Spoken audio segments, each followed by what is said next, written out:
You are listening to day 9 of the Self Love Challenge. And today I'm going to help you build your weekly schedule with self love so you don't overwhelm yourself.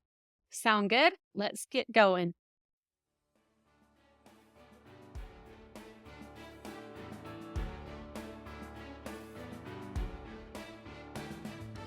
Welcome to the Self Love Challenge series on Wife Teacher Mommy, the podcast. I'm your host, Kelsey Sorensen, a former teacher, current homeschool mom, and a certified life coach. Whether you teach in a traditional classroom or from your kitchen table, I'm here to help you not only survive, but thrive as an educator. Let's go on a self-love journey over these next 14 days so you can pour some of that same love you give to your kids, your families, your communities, to somebody who deserves it just as much, yourself.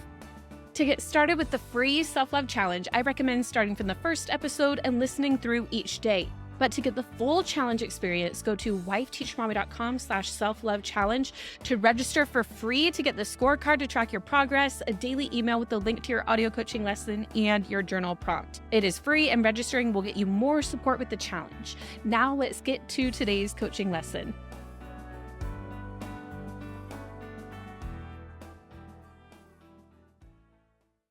Welcome back to day 9. So glad you're here.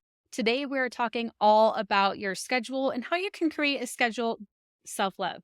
Now, first things first, you are not your to-do list. This is the self-love challenge after all, and we want to make sure that you are taken care of first and foremost, and you are more important than anything that is on your to-do list. But of course, things still need to be done, right? After all, you are an educator and all the other things in your life too.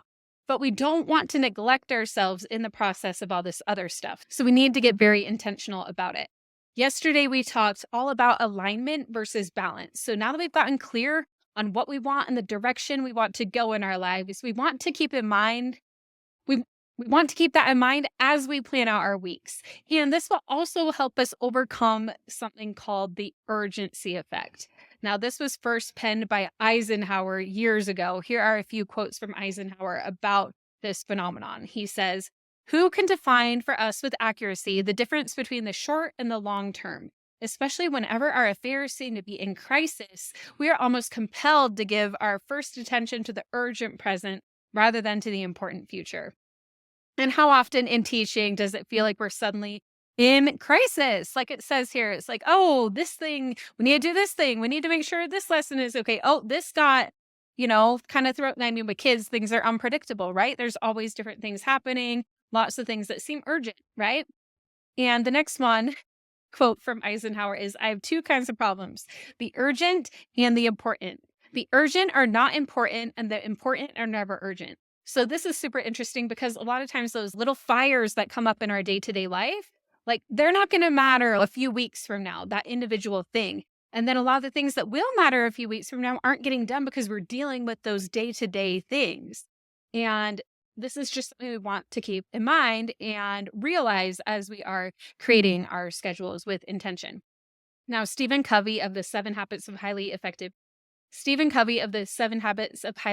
People came up with a matrix. He took this urgency effect that Eisenhower was talking about and put it into a matrix.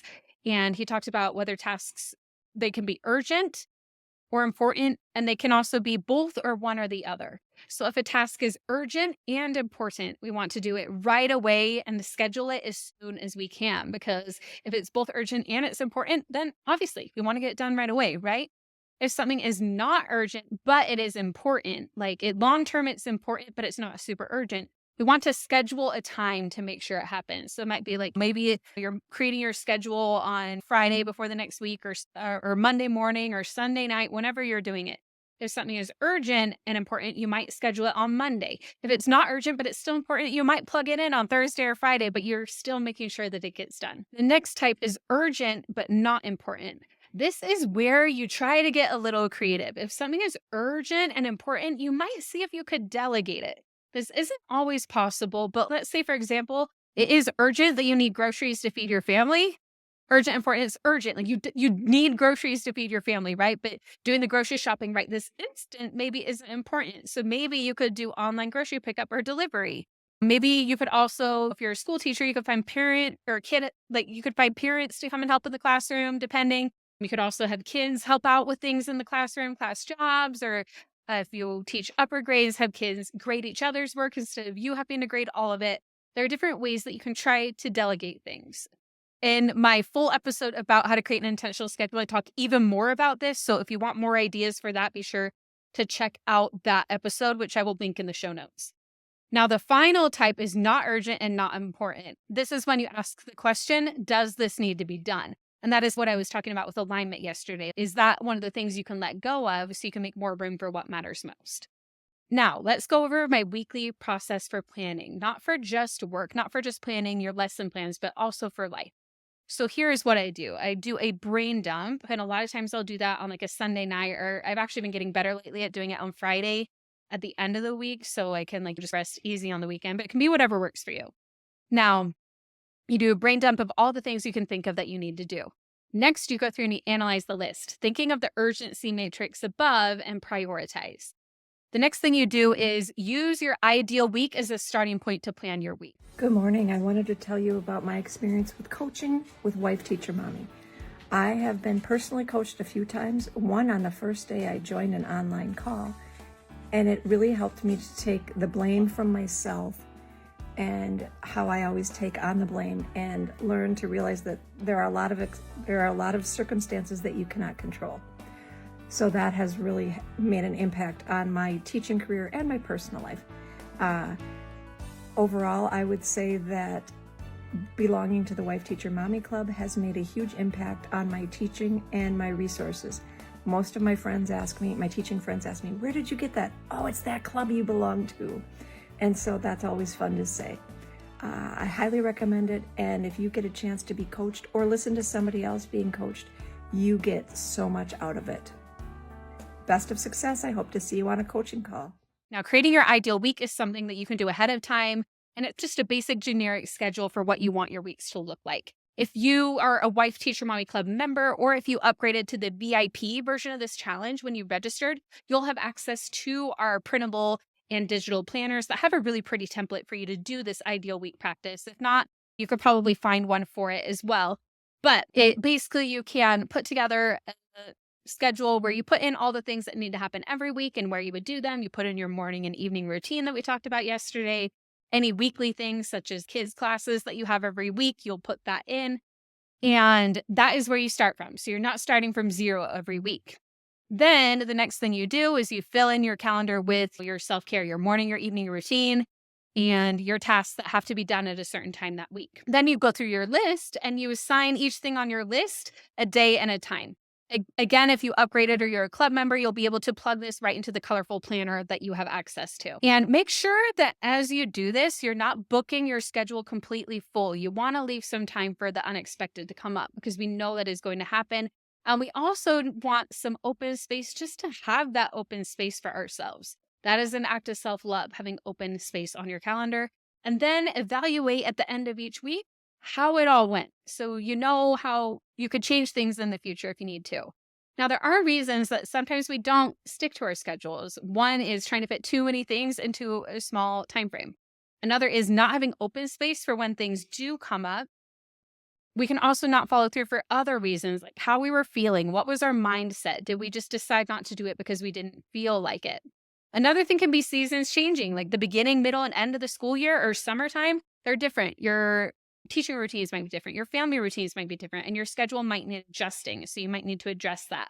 And the final one, which we're going to talk about tomorrow, is lack of boundaries and people pleasing. It could be something came up for someone else and you said yes to them and no to yourself. You didn't find a time to move that thing that was important to you to make time for them, because again, maybe you didn't leave that open space for things like that to happen. Because at times we do want to help people, but there are times where our schedule is so overloaded that when we say yes to someone else, we are saying no to ourselves at the same time. So we want to create our schedule in a way where we have open space for things like helping people, where it doesn't impact ourselves as much. Whatever it doesn't go as you planned and certain things on your list didn't get done, give yourself grace and self-love, and then just go back to being the observer and see what you can do better next time.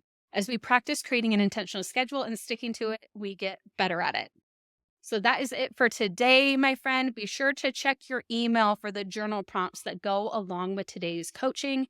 If you haven't registered yet, it is free to register for the challenge and get the journal prompts sent to you via email and the reminder to come do this challenge coaching each day. So you can go to wifeteachermommy.com/self-love challenge so you can get those journal prompts sent your way. And we will talk again soon. Bye-bye.